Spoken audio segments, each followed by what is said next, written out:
PM sir इतना करीबी से हॉकी को फॉलो करते हैं, उनको ये भी पता था कि हम हरमन को सरपंच बोलते हैं।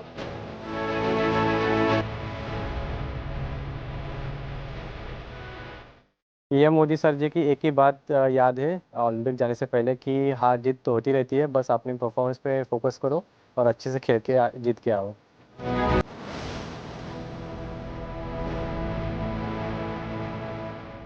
मैच के बाद ही उनका कॉल भी जैसे मुझे आया तो काफ़ी अच्छा लगा, उन्होंने बहुत प्रोत्साहित किया।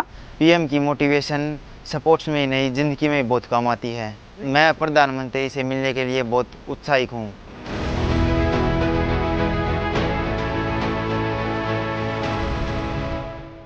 सर जो तरीके से मोटिवेट करता है वो स्पोर्ट्समैन है और ज़िंदगी में भी बहुत बड़ा काम आता है। तो मैं आज सर से मिलने के लिए बहुत ही ज़्यादा एक्साइटेड।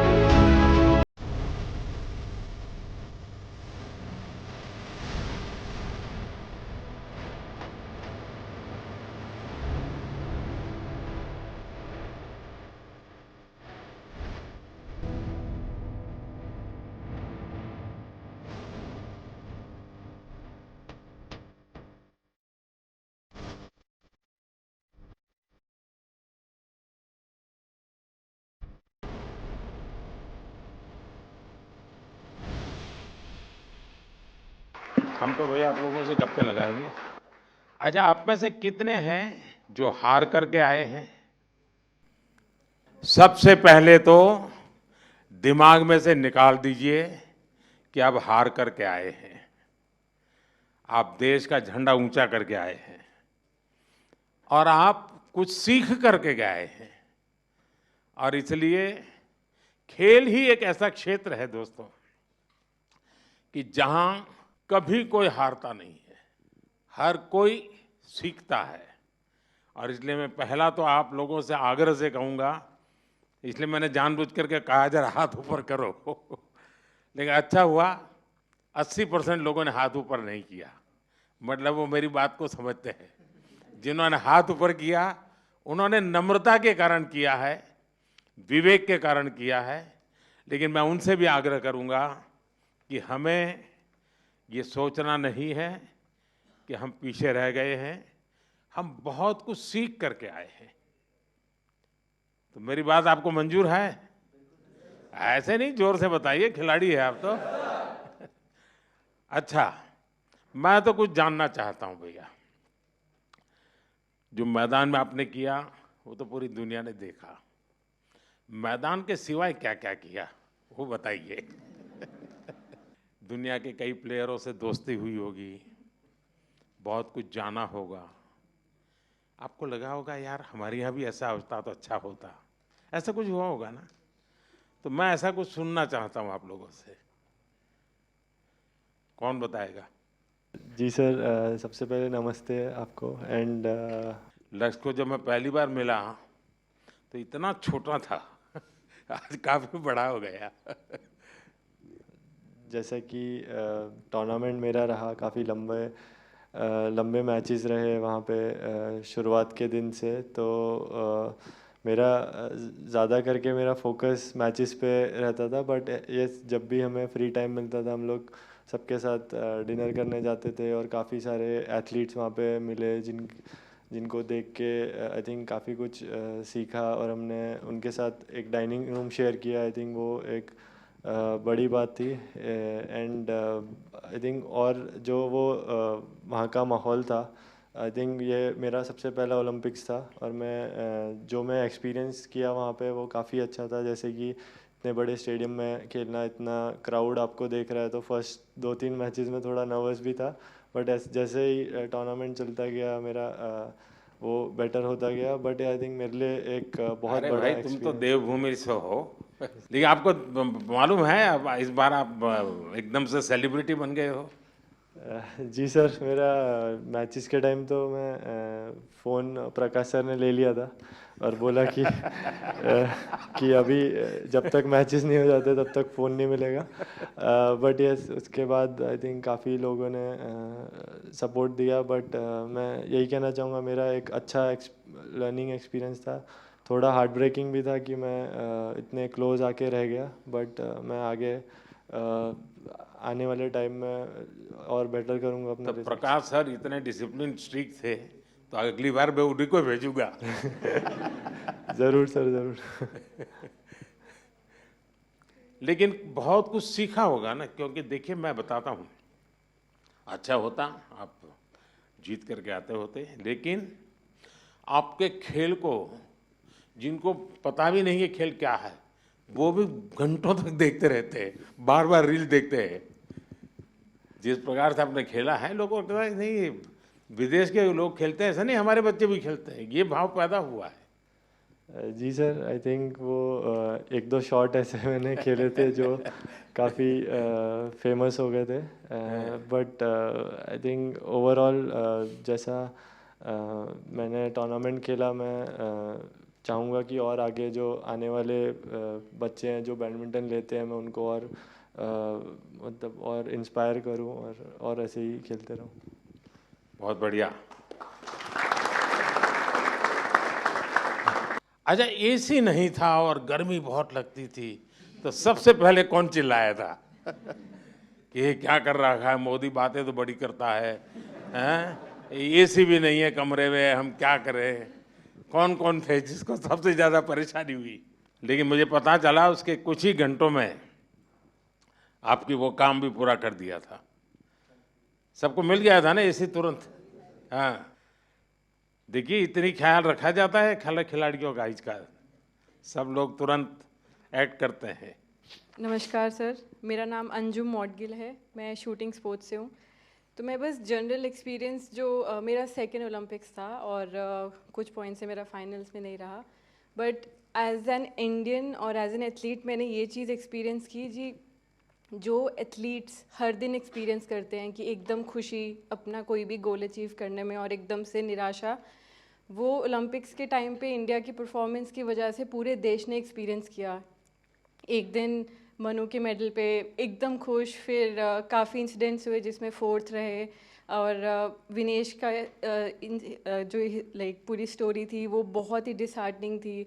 फिर और हॉकी का जो मैच था उसके बाद वो खुशी, जो एथलीट्स हम नॉर्मल लाइफ में हर दिन एक्सपीरियंस करते डिफरेंट इमोशंस, वो पूरे देश ने एक्सपीरियंस किया इस 10 दिन में। और आई थिंक एक इंडिया में स्पोर्ट्स कल्चर बढ़ाने के लिए ये गेम्स बहुत ही अच्छा टाइम पे आई, एंड आई थिंक इसके आगे से लोग बहुत अच्छे से हमारी स्पोर्टिंग जर्नी को समझेंगे और जो भी पॉजिटिव चेंजेस हैं वो और भी बेटर होंगे आगे के टाइम पे। आपकी बात सही है, सिर्फ आप लोगों ने नहीं, हिंदुस्तान के हर कोने में वही मिजाज था। सब लोग अगर थोड़ा सा हल्का फुल्का दिखता तो यहाँ बेचैन हो जाते थे। वो यहीं पर जैसे कार चलाते हैं ना, अगर हमें ड्राइविंग आता है और हम पीछे बैठे हैं तो ब्रेक तो आगे वाले को लगाने, लेकिन पैर हम दबाते हैं पीछे। तो वैसे ही खिलाड़ी वहाँ खेलते थे और लोग हाथ पैर इधर ऊपर ऊपर नीचे कर रहे थे। श्रीजेश, आपने ये रिटायर्ड होने का निर्णय पहले कर लिया था मन में कि क्या था? सर नमस्ते सर। थोड़ा साल से सोच रहा था सर। मेरे टीम वालों ने बोल रहे भाई कब छोड़ेगा, यही क्वेश्चन आ रहा था मेरे ऊपर। बट मुझे ऐसा लग रहा था सर, आई मीन मैंने 2002 में पहले बार कैंप में गया और 2004 में फर्स्ट इंटरनेशनल खेला जूनियर टीम में, तब से खेल के आ रहा हूँ। तो मैंने सोचा 20 साल से अपना देश के लिए खेल रहा हूँ तो एक अच्छा प्लेटफॉर्म से रिटायरमेंट लेना है।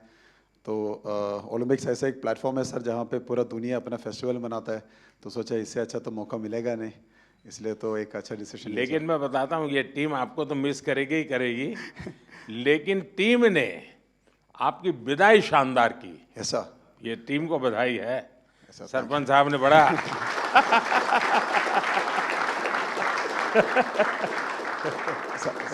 सच में सर ऐसे एक हम सपना ही देख सकता है सर, क्योंकि हमारे लिए थोड़ा हार्ड था जब हम लोग सेमीफाइनल हार गए थे, क्योंकि ये टीम इस बार जब पेरिस के लिए गया था हमारा उम्मीद इतना था कि हम लोग फाइनल खेलेगा या गोल्ड के लिए हम लोग लायक है। बट जब सेमीफाइनल हार गया एकदम से थोड़ा दर्द लगा सबको, बट आखिर जब लास्ट मैच के लिए हम लोग उतरा था तब सब लोगों ने ये बोला कि यार ये मैच श्री भाई के लिए जीतना है। तो मेरे लिए तो सबसे गर्व की बात यही है सर, क्योंकि इतना साल का जो मेहनत अपना देश के लिए किया है, ये भाई लोगों ने मेरे लिए साथ दिया, मेरे साथ दिया, और हम लोगों ने, मैंने स्पेशली वो पोडियम से अपना टीम को थैंक यू बोला और गुड बाय बोला सर। अच्छा मुझे बताइए भाई, जब ये आपको ब्रिटेन के सामने 10 लोगों के भरोसे लड़ना था, तब क्या इन्हें शुरू में ही डिमोरलाइज हो गएंगे? सरपंच साहब जरा बताइए। कुछ तो हुआ हो, क्योंकि ये बड़ा कठिन था। नमस्कार सर। जी बिल्कुल सर, काफ़ी कठिन था क्योंकि पहले ही क्वार्टर में गार्ड हो गया था हमारे प्लेयर को, एंड बट आई थिंक जो कोचिंग स्टाफ है हमारे, उन्होंने काफ़ी हेल्प की है हमारी, और हम विजुअलाइज करते थे कि हर सिचुएशन को, क्योंकि ओलंपिक में कुछ भी हो सकता है सर, सरप्राइजली। तो हमारा माइंडसेट था कि अगर हम ऐसी कोई सिचुएशन आती भी है, जो हमारे प्लान्स हैं, हम उस पर स्टिक रहेंगे। और सारी टीम का जोश और बढ़ गया सर, क्योंकि जीबी के साथ हमारा थोड़ा रहता है कि थोड़ा फाइट भी होती रहती है। तो वो मेंटालिटी थी कि इनसे 150 साल से चली आ रही है। हाँ सर, वही सर, हम परंपरा निभा रहे थे। तो बिल्कुल ये सर, और था कि मन में कि नहीं हम ये मैच जीतेंगे आज। तो बहुत अच्छा रहा कि 1-1 ड्रा रहा सर, उसके बाद शूट आउट पे हम जीते हैं। तो एक वो, क्योंकि ये ऐसा कभी सारी हिस्ट्री में नहीं हुआ सर ओलंपिक में। एंड एक और खुशी की बात थी कि हमने जो ऑस्ट्रेलिया को हराया सर, वो भी हमारे लिए बहुत बड़ी बात थी कि 52 ईयर्स के बाद हमने बड़े प्लेटफॉर्म में ऑस्ट्रेलिया को हराया। वैसे भी आपने सारे रिकॉर्ड तोड़े हैं 52 साल के। जी जी सर, 2 बार ओलंपिक में बार लगातार, ये भी बहुत बड़ा काम है। जी सर। आप तो भाई यंगेस्ट से नमस्ते सर जी। हैं, सब कहते होंगे तो थे जी। ये मत करो वो मत करो, आप थोड़े डर जाते होंगे।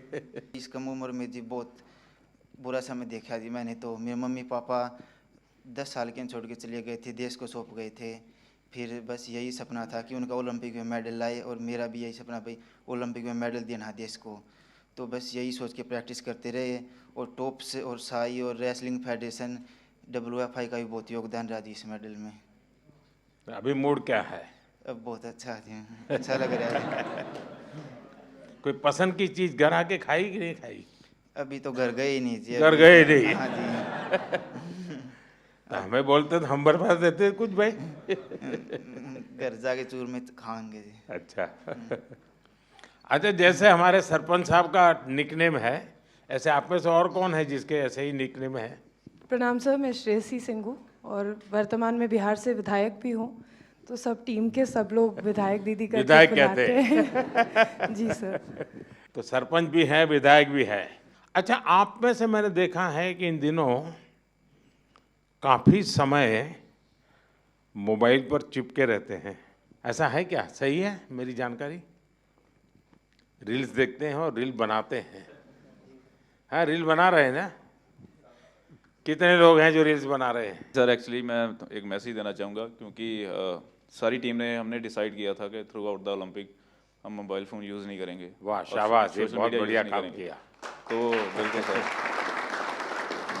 क्योंकि सर अगर कोई अच्छे कमेंट आ रहे हैं चाहे बुरे कमेंट आ रहे हैं, दोनों इफेक्ट करते हैं। तो हमारा माइंड सेट था कि हम एज ए टीम हमने डिसाइड किया कि हम बिल्कुल सोशल मीडिया यूज़ नहीं करेंगे। ये अच्छा बहुत किया अच्छी आप बात लोगों ने। जी सर।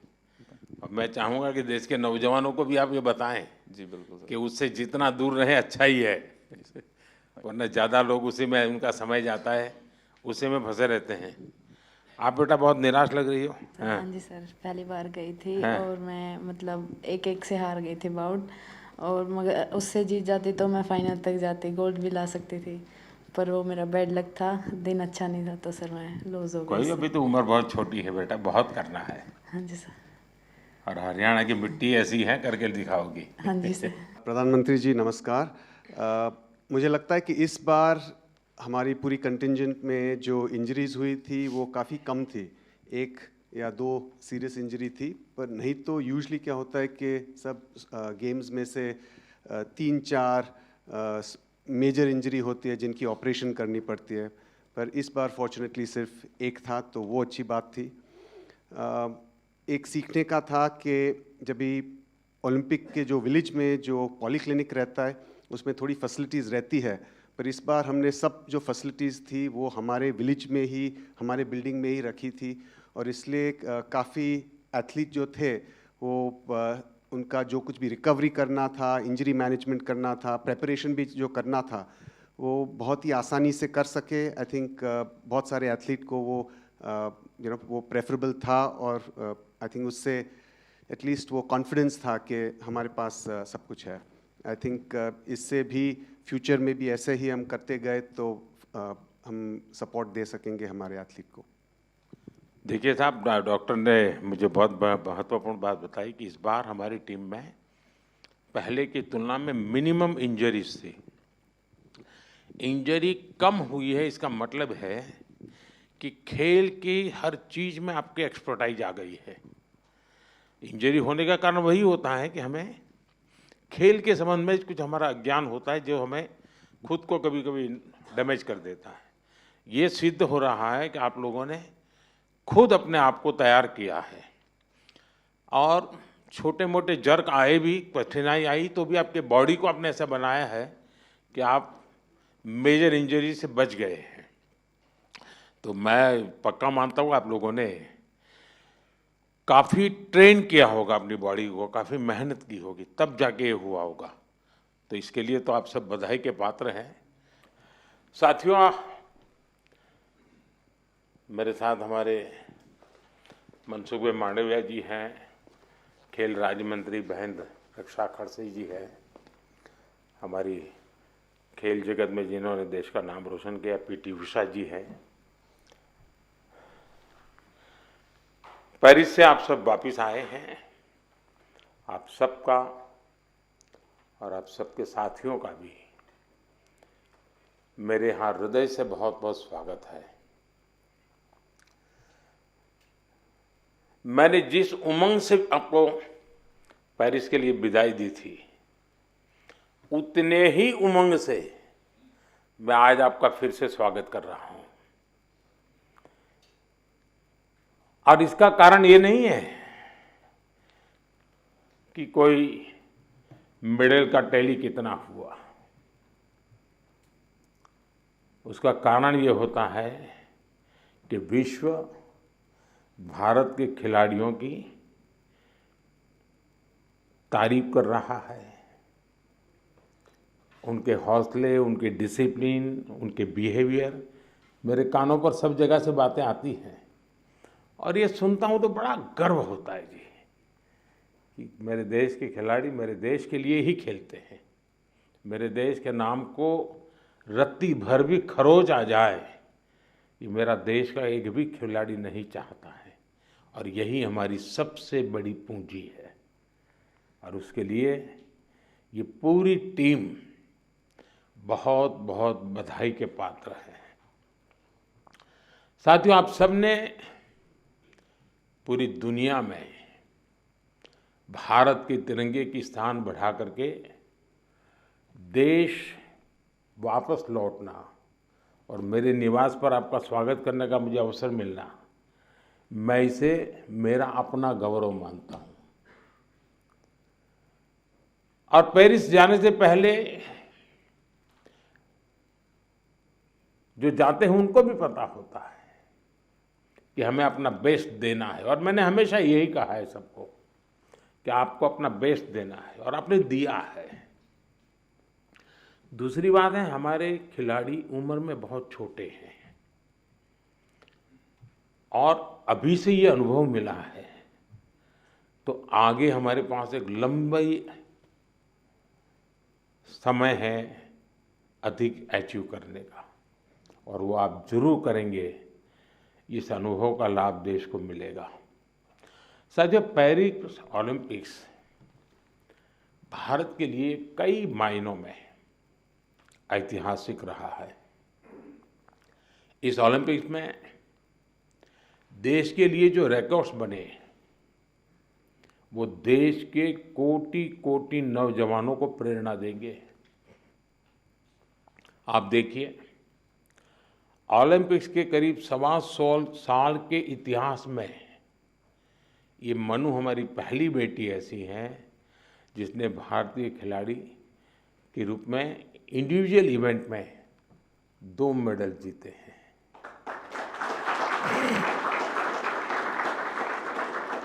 हमारा नीरज पहला ऐसा भारतीय खिलाड़ी है जिन्होंने इंडिविजुअल इवेंट में गोल्ड और सिल्वर जीते। हॉकी में भारत ने 52 साल बाद लगातार 2 बार मेडल जीते कंटिन्यूसली। अमन ने केवल 21 साल की उम्र में मेडल जीत करके देश को बिल्कुल इतना प्रसन्न कर दिया है। और अमन के जीवन के विषय में आज देश जानने लगा है, तो उनको लग रहा है कि भाई व्यक्ति के जीवन की कठिनाइयों से भी इंसान अपनी यात्रा को, स्वप्न को, संकल्प को सिद्ध कर सकता है। कठिनाइयां अपने आप अपनी जगह पर रह जाती है। अमन ने करके दिखाया है। विनेश पहली ऐसी भारतीय बनी जो कुश्ती में फाइनल तक पहुंची। ये भी हमारे लिए बड़ा गर्व का विषय है। ओलंपिक्स में 7 शूटिंग इवेंट्स में इंडियन शूटर्स फाइनल्स में पहुंचे और ये भी पहली बार हुआ है। इसी तरह तीरंदाजी में धीरज और अंकिता पदक के लिए खेलने वाले पहले भारतीय तीरंदाजी बने। और लक्ष्य, हमारा लक्ष्य सेन, आपके मैच ने तो पूरे देश का जोश बढ़ा दिया है। हमारे लक्ष्य भी ओलंपिक में सेमीफाइनल तक पहुंचने वाले एकमात्र पुरुष बैडमिंटन खिलाड़ी बने हैं। हमारे अविनाश सावले, इसने स्टीपल चेज के फाइनल में क्वालिफाई किया।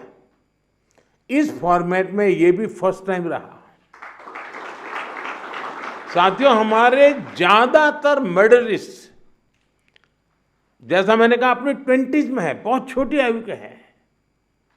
आप सभी बहुत युवा हैं, आपके पास बहुत समय है, बहुत ऊर्जा है। और ये भी सही है कि टोक्यो के और पेरिस के बीच में नॉर्मली 4 साल का समय रहता है, इस बार 3 साल का ही समय था। तो हो सकता है आपको 1 साल और अगर मिला होता प्रैक्टिस का, तो शायद आप और नई कमाल करके दिखा देते। अभी लंबी कैरियर में आप कई बड़े टूर्नामेंट खेलेंगे। खेलना बंद नहीं करना चाहिए, रुकना भी नहीं चाहिए, एक भी मैच छोड़नी नहीं चाहिए। ये युवा दल इस बात का प्रमाण है कि स्पोर्ट्स में भारत का भविष्य कितना उज्जवल रहने वाला है। मुझे विश्वास है पेरिस ओलंपिक्स भारतीय स्पोर्ट्स की इस उड़ान के लिए एक लॉन्च पैड साबित होने वाला है। ये टर्निंग पॉइंट है हमारा। उसके बाद विजय ही विजय है दोस्तों, हम रुकने वाले नहीं है। साथियों, आज भारत अपने यहाँ world class sports ecosystem develop करने की प्राथमिकता दे रहा है। ग्रास रूट से आने वाले खिलाड़ियों को, उनको तराशना ये बहुत जरूरी है। हमने गांव-गांव, शहर-शहर से युवा प्रतिभाओं को आगे बढ़ाने के लिए खेलो इंडिया मुहिम शुरू की। और मुझे खुशी है कि खेलो इंडिया से निकले 28 खिलाड़ी इस ओलंपिक समूह का हिस्सा बने हैं।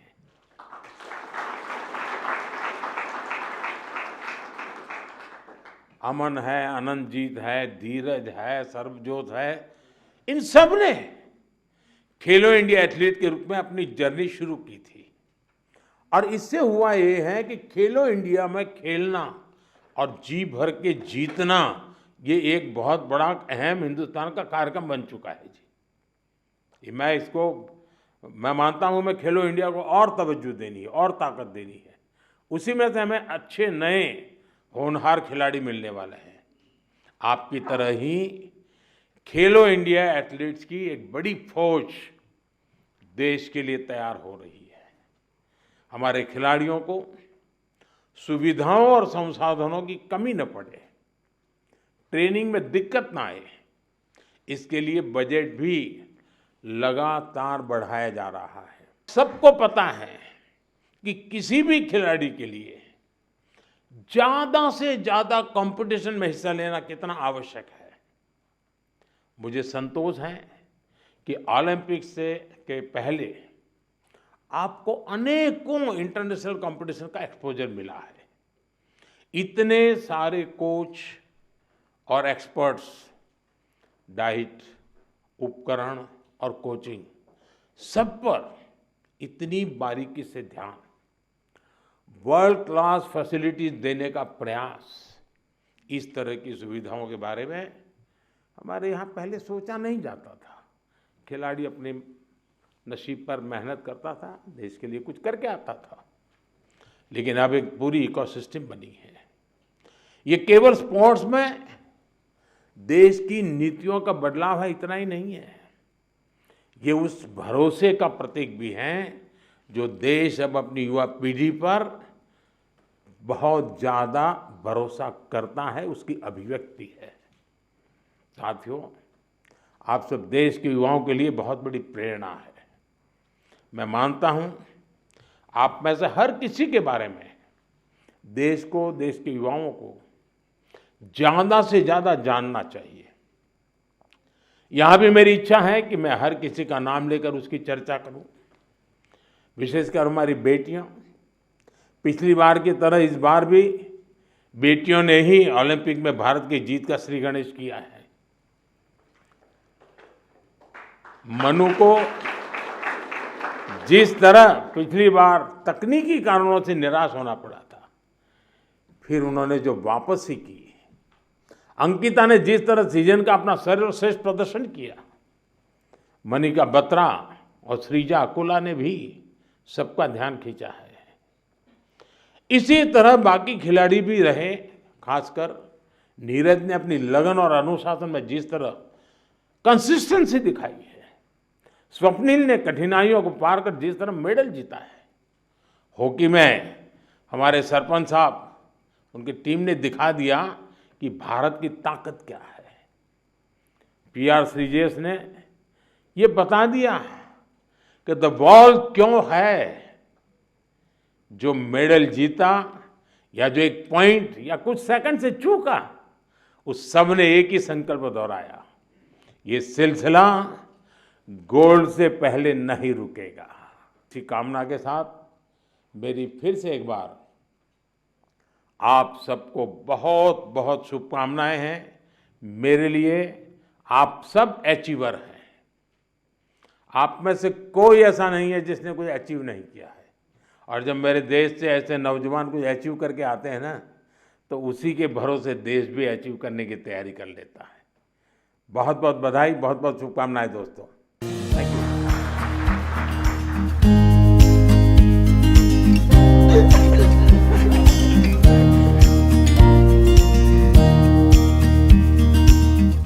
કેમ મેડમ જી, મજામાં?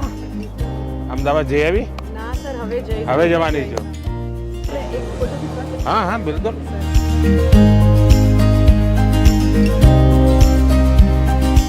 सबसे बहुत छोटी एथलीट है हमारी, 14 साल की, पहली बार कंटिजेंट। उस दिन मेरा परिचय हुआ था। हाँ।